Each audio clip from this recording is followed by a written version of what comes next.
Hi, this is Sarah Brosh. So, in response to Bronze Age Pervert's awesome Shiku's article about how to solve the fertility crisis by venerating the erect phallus and having penis festivals and lots of other things as well, which I completely agree with. We should adopt all of BAP's recommendations. So in response to BAP's awesome article, a lot of people have been discussing the fertility crisis on their podcasts, etc. And one person who did this was Patrick Casey, and he had Pat Stedman on his podcast to talk about the fertility crisis.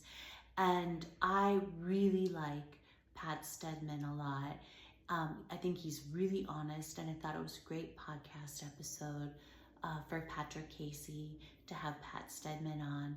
And so it's really interesting to me especially because, I don't even know how many months ago it was. I don't think it was a year ago that there was some viral tweet about how, there aren't enough, men who are good enough for all the boss babes that are out there.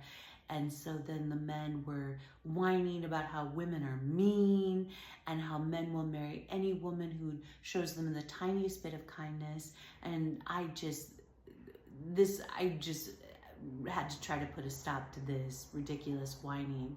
So I chimed in and I said,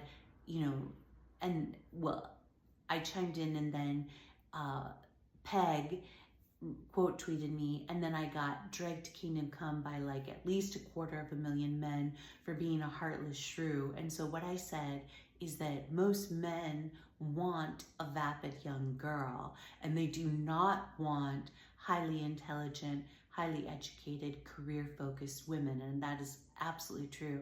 And I said we have to be honest about the fact that modern day men and women just don't find one another all that attractive. And so then Pat Stedman actually quote tweeted me and saved me a little bit, because he basically said what I said, except in a much more politic way. And he said men want, the top 3 qualities men want in a woman is youth, beauty, and sex. Youth if they want kids is topmost. Beauty if they don't want kids is topmost. And I completely agree, and I think those considerations dwarf all other concerns that a man has in a woman whom he's intending to have a relationship with and possibly get married and have kids with.